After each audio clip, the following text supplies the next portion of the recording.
En medio del conflicto del bien y el mal, podemos reconocer que el esfuerzo de nuestro enemigo no es hacernos necesariamente una mala persona, pero sí distraernos, desligarnos, romper una constante y diaria relación con nuestro Creador. Pero en medio de todo esto, ¿cuáles son los métodos que utiliza el enemigo para poder alcanzar sus objetivos? ¿Y de qué manera podemos nosotros también protegernos y defendernos? ¿Cuál es el campo de batalla donde se realiza este conflicto? Estas son algunas de las cosas que hoy día podemos ir estudiando en nuestra lección. Así que bienvenidos.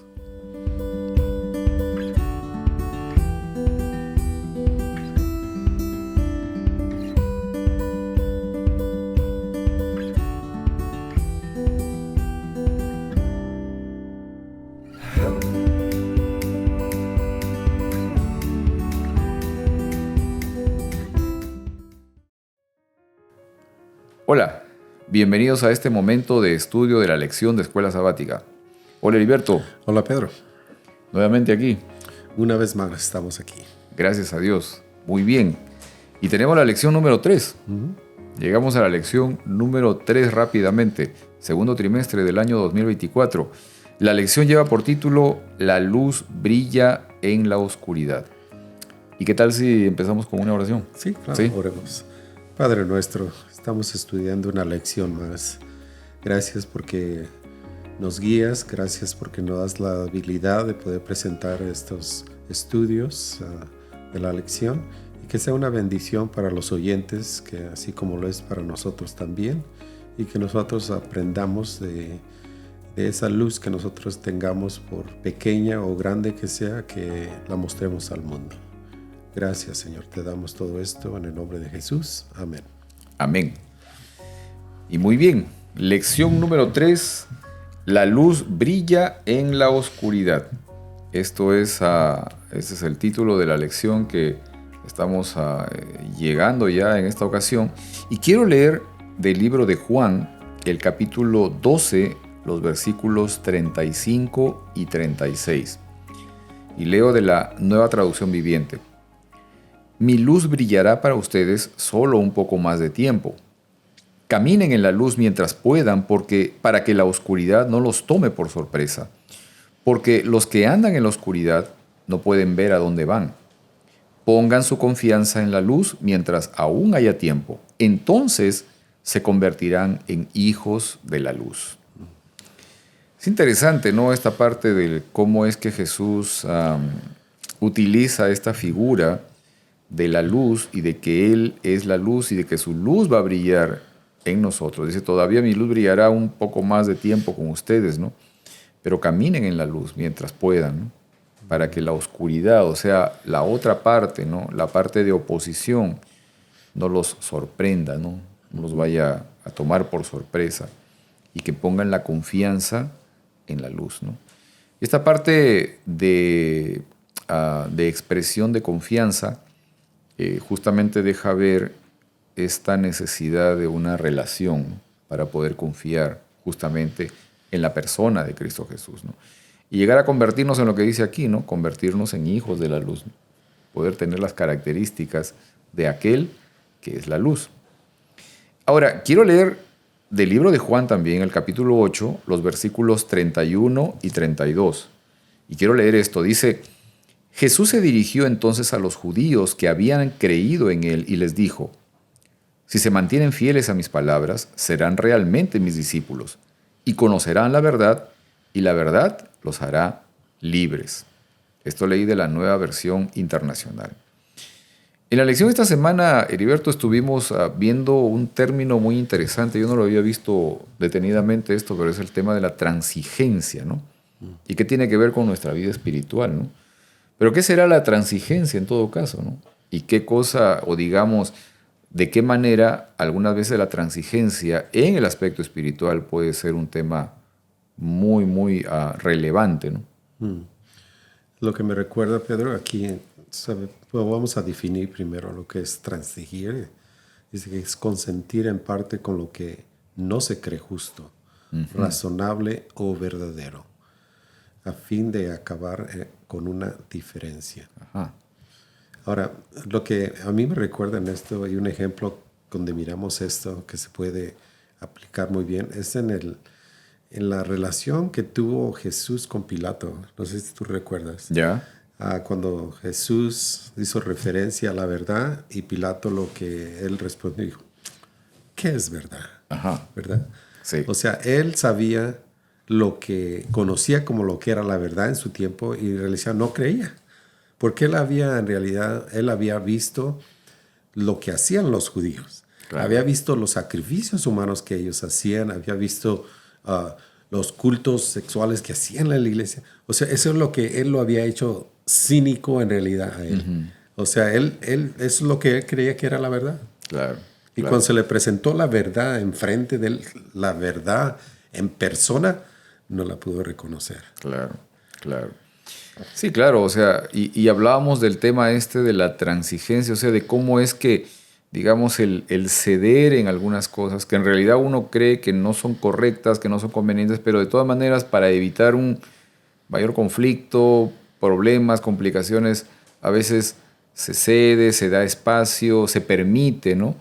Esa condición dentro del ámbito espiritual puede llegar a ser a veces una situación de riesgo, ¿no? O complicada.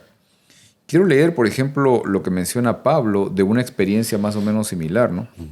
En Gálatas capítulo 2, versículos 4 y 5, dice él, el problema era que algunos falsos hermanos se habían infiltrado entre nosotros para coartar la libertad que tenemos en Cristo Jesús a fin de esclavizarnos.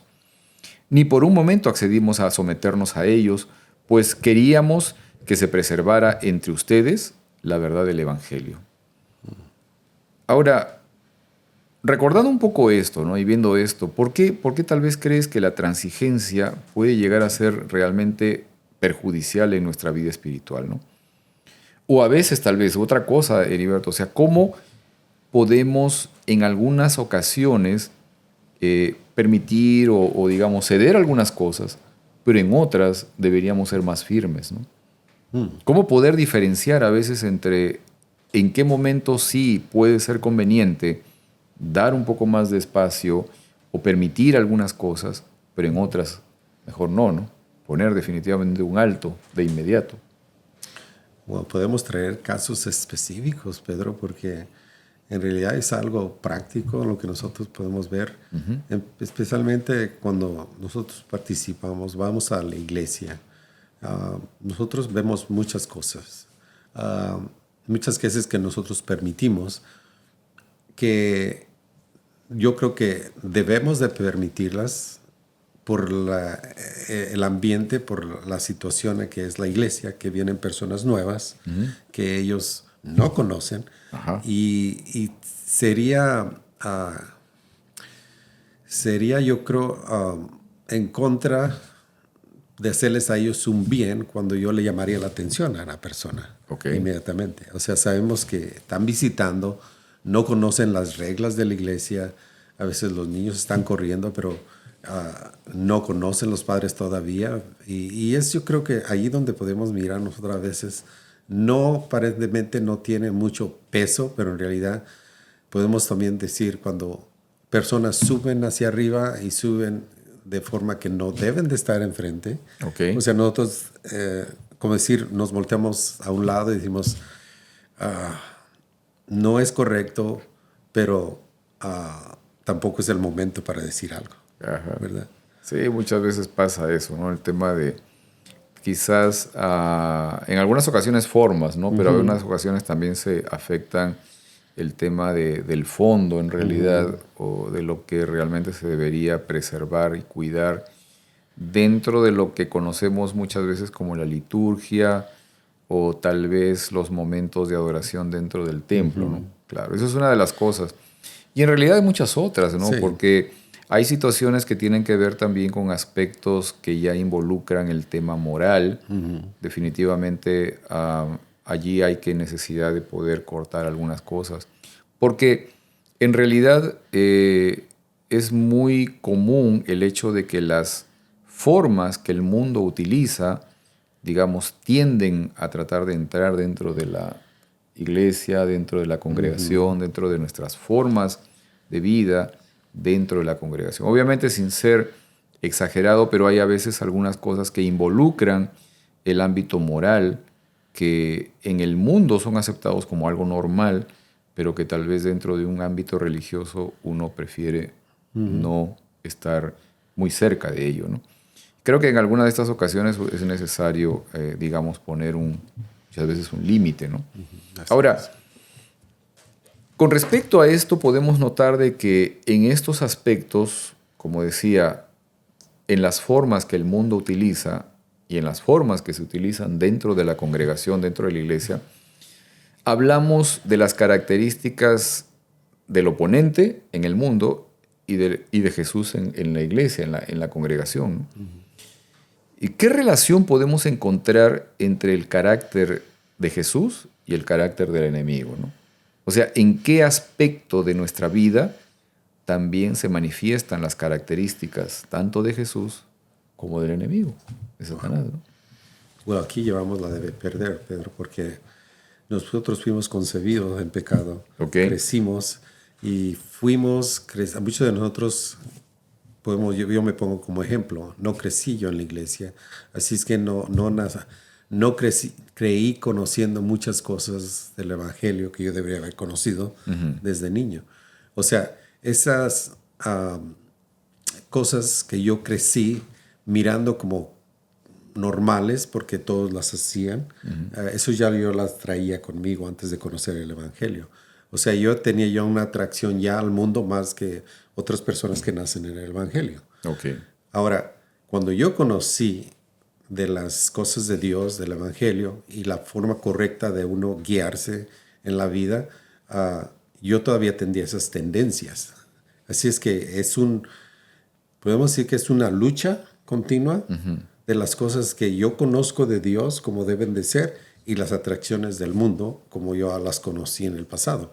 Cada vez son menos. Yeah. Mientras mi relación con Jesús va creciendo, esa atracción se va disminuyendo cada vez más y más. Claro. Así es que la relación siempre va a estar ahí, porque el mundo es un mundo de pecado y nosotros siempre vamos a tener atracción porque el pecado sabe bien. O sea, si no supiera bien y si no se sintiera bien, nadie lo haría. Claro. Pero es una cuestión de tendencia también. Exacto. Que tenemos, ¿no? Una tendencia, como dice la palabra, la parte de la carne, ¿no? Que te llama, digamos. Pero que, claro, o sea, en síntesis nosotros entendemos también que hay algo detrás. O sea, el hecho de conducirnos hacia un camino equivocado o lo que nosotros conocemos como el pecado, en realidad es la manifestación del hecho de malinterpretar quién es realmente Dios, no creerle a Dios y sencillamente rechazarlo, ¿no? O sea, alejarnos de Él. Realmente eso es el pecado. O sea,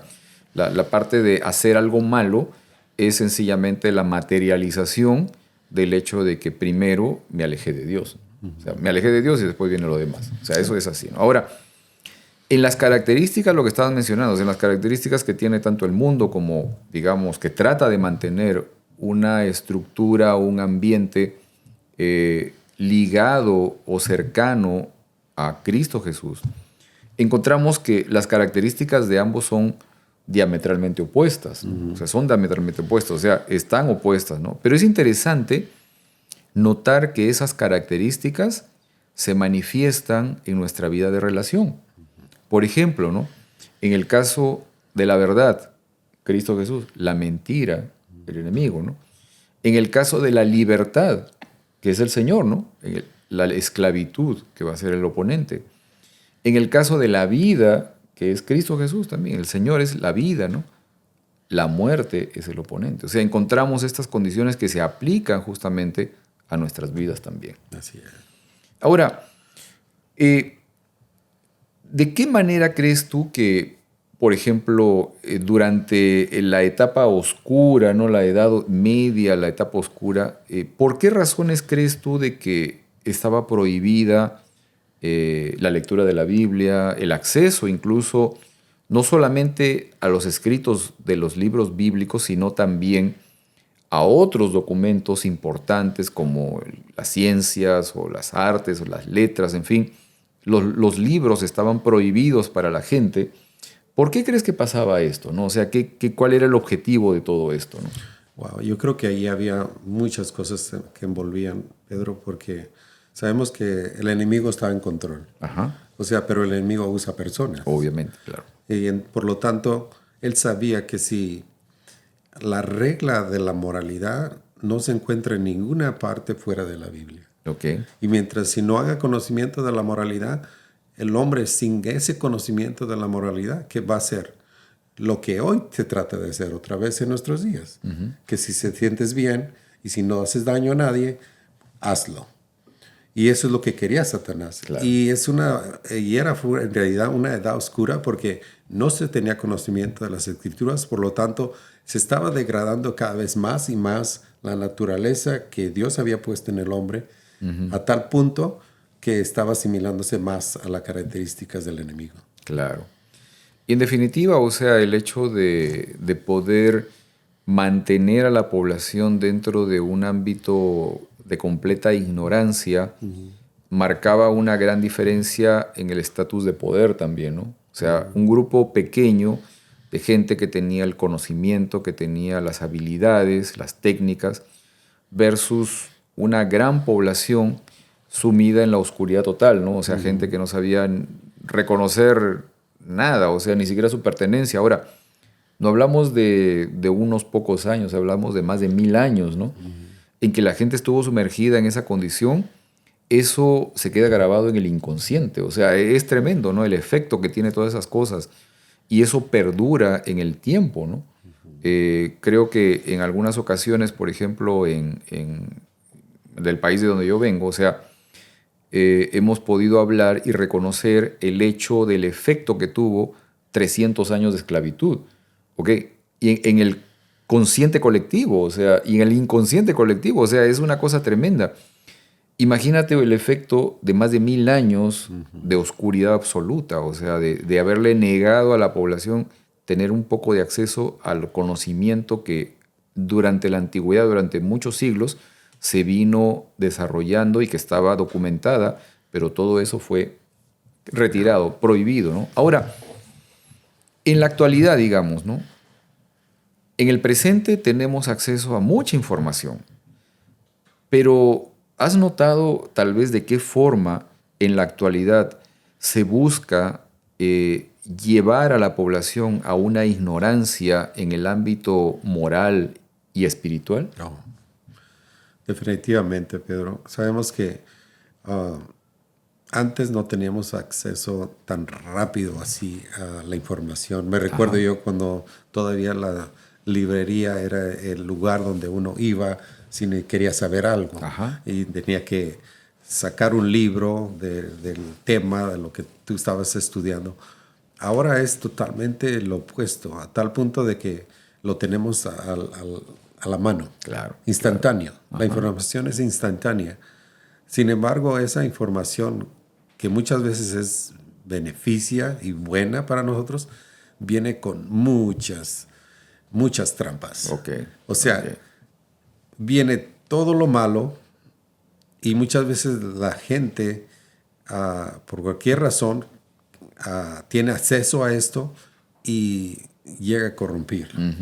Desgraciadamente. Desafortunadamente. O sea, mucha de esa información viene también con mensajes que obviamente te llevan al desvío, ¿no?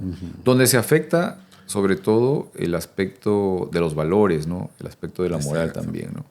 Definitivamente. Mira, quiero leer del libro de Hechos, el capítulo 20, el versículo 32, y quiero leerlo de la Nueva Traducción Viviente. Y ahora los encomiendo a Dios y al mensaje de su gracia, que tiene poder para edificarlos y darles una herencia junto con todos los que Él ha consagrado para sí mismos.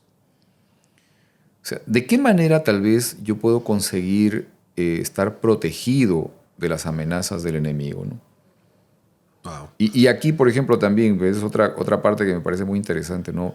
La parte cuando menciona Lucas aquí, donde dice, los encomiendo a Dios y al mensaje de su gracia, ¿no? ¿Ok? ¿A qué se refiere también eso? Bueno, nos está diciendo aquí, en realidad nos da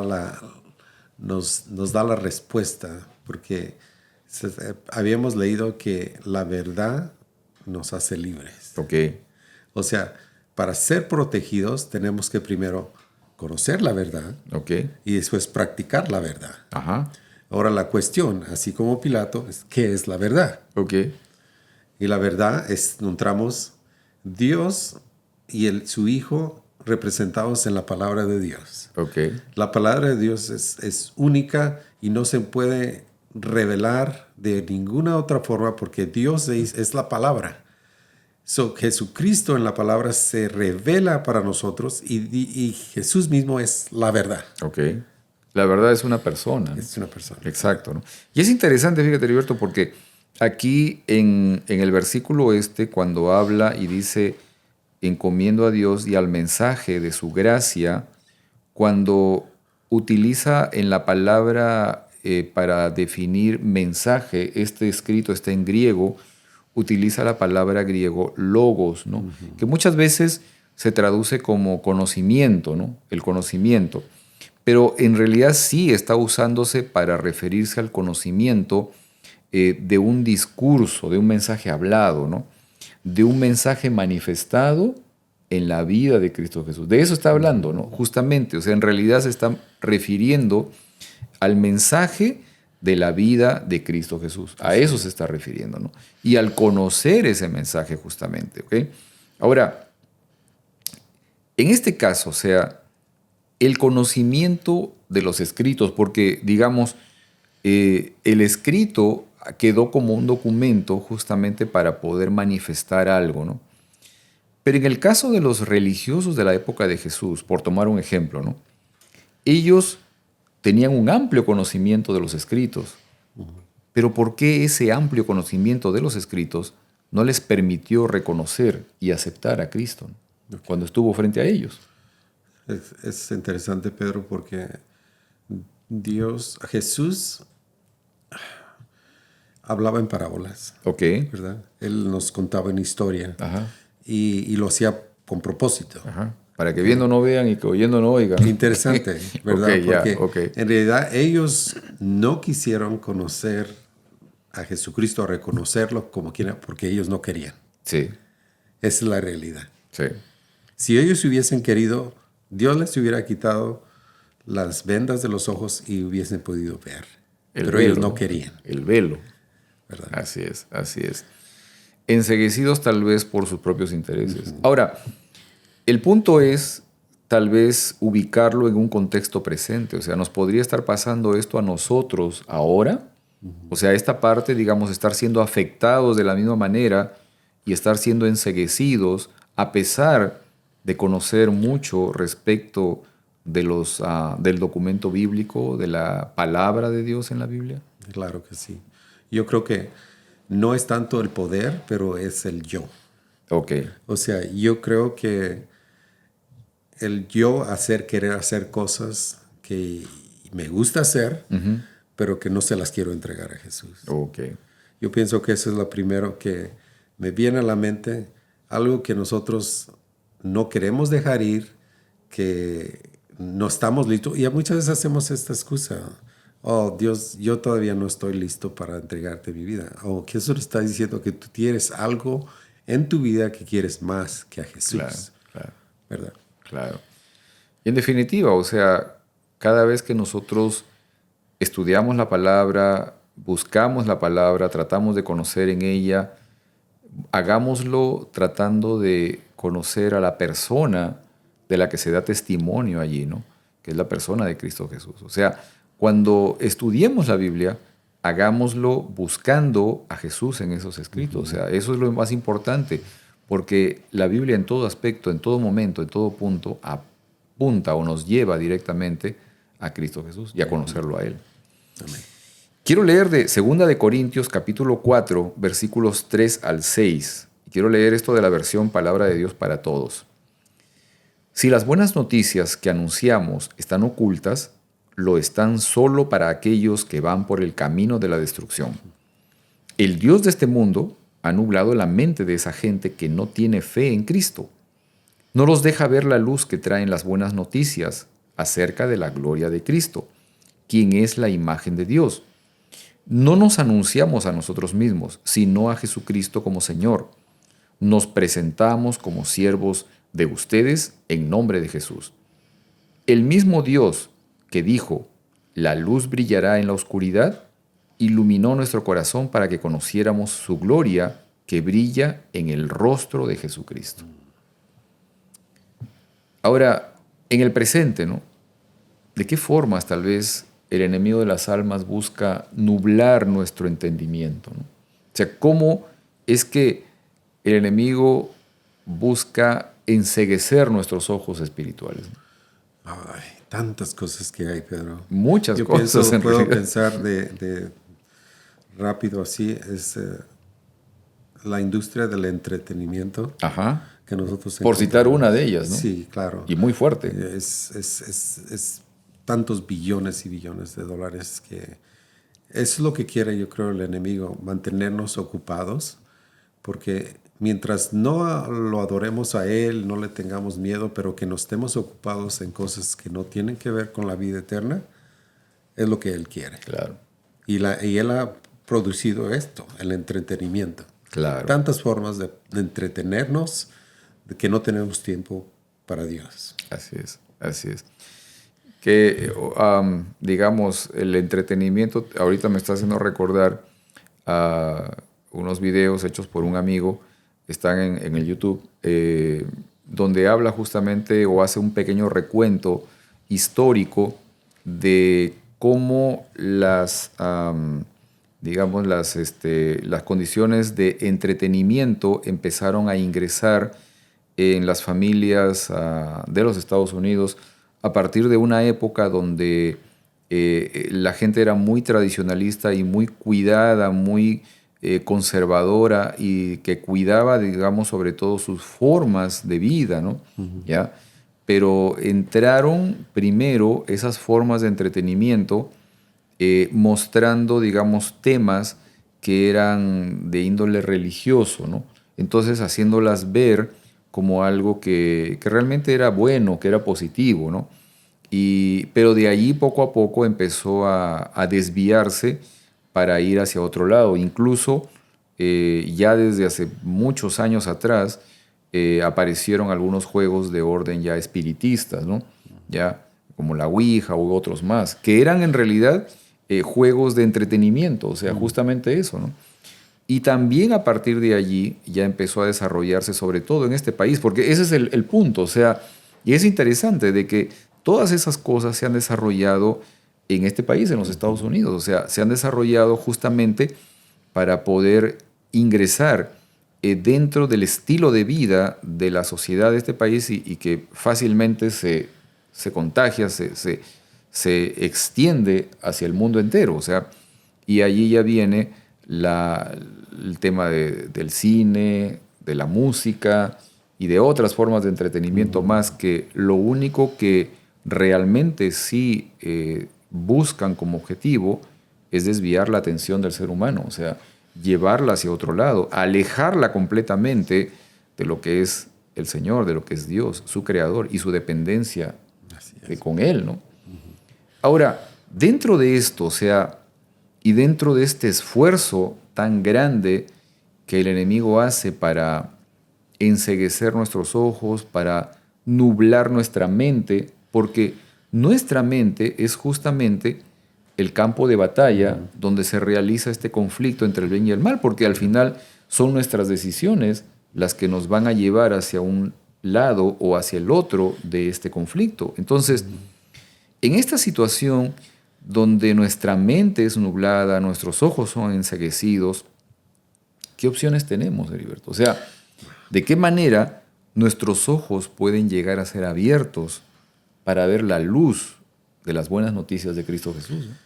Y eso yo creo que es lo bueno de la información tan accesible que existe hoy. Ajá. Que podemos nosotros abrir la Biblia, tener la Biblia en nuestros teléfonos, encontrar toda clase de pregunta que tenemos y encontrar una respuesta de diferentes formas, de diferentes lugares, concerniente a lo que cualquiera que pregunta que tengamos espiritualmente. O sea, la Biblia está lista ahí, a pesar, más aún, muchas ayudas que podemos encontrar para encontrar respuestas a nuestras preguntas de muchas personas capacitadas para responderlas. Yo creo que si mantenemos nuestros ojos en Jesús, si mantenemos nuestra vida, nuestras manos agarrados de Él, no tenemos de qué temer. No tenemos de qué temer. Y en esa parte, definitivamente creo que también hay una importancia o una responsabilidad en aquellos quienes hemos aceptado al Señor de poder ser testimonio también para otros. O sea, de poder entregar justamente ese mensaje a través de una forma de vida también. Exacto. ¿No? O sea, no solamente poderlo llevar a través de un conjunto de palabras, de un mensaje hablado, de una, digamos, expresión verbal de una idea, ¿no? Sino de que esa idea realmente represente una forma de vida, ¿no? Y esa es la responsabilidad que tenemos, tanto nosotros, quienes creemos en el Señor, como tal vez nuestros amigos, quienes también creen en el Señor y tienen una esperanza, ¿no? Fíjate, Heriberto, esta semana en el trabajo estaba por empezar un trabajo con una paciente. Yo soy dentista, para los amigos que nos conocen o no nos conocen. Y entonces esta señora, una señora americana, me decía, quiero arreglarme mis dientes, me decía, y le faltan algunos dientes. Y entonces me decía, yo no quiero que cuando Dios me resucite, no quiero resucitar sin dientes, me dijo. Y entonces yo la miré y realmente me tocó bastante su expresión, su sinceridad y su motivación, ¿no? Y entonces yo le digo, cuando el Señor nos resucite, Él nos va a resucitar a ti y a mí con un cuerpo nuevo, le digo, ¿no? Con un cuerpo diferente, con un cuerpo renovado, sin ningún tipo de cercanía con la enfermedad, con el dolor, ni con la muerte. Exacto. Y cuando ella escuchó eso, empezó a levantar la voz y una expresión de alegría y de felicidad. Amén, gloria a Dios, que así sea. O sea, esas cosas justamente son la motivación, ¿no?, que uno debe tener cada día. Porque vivimos en una vida que es temporal, ¿no? Nuestra existencia en este mundo es transitoria. Pero más allá de este mundo, más allá de esta vida que nosotros conocemos hoy, existe una vida distinta que el Señor nos ofrece. Y nosotros tenemos esa esperanza hoy, ¿no?, de que a pesar de los esfuerzos del enemigo por tratar de alejarnos de Dios, nuestro Dios, nuestro Rey, es vencedor. Es el triunfador en este conflicto, en este enfrentamiento entre el bien y el mal. Y Él es quien también nos va a permitir encontrar la posibilidad de una mejor vida, de una vida eterna, sin acceso al dolor ni a la enfermedad, sino ligada completamente a Él. Así es. Así es. Muy bien, vamos a terminar este momento con una oración, así que vamos a orar. Te agradecemos, Señor, por tu bendición, por tu cuidado, por darnos la oportunidad de poder estar ligados a ti, Señor. Gracias por ello. Gracias porque nos permites a través también de tu palabra conocer tu carácter, conocerte a ti. Dirígenos ahora, Señor, y despídenos también. Cuida de nuestros amigos que nos están acompañando y bendícelos también, Señor, en sus vidas y en sus necesidades. Te lo pedimos por Cristo Jesús. Amén. Amén. Muy bien. Nos vemos entonces la próxima semana, Heriberto. Con la gracia de Dios, aquí estaremos. Amén. Que así sea. Nos vemos la próxima semana, amigos. Hasta luego.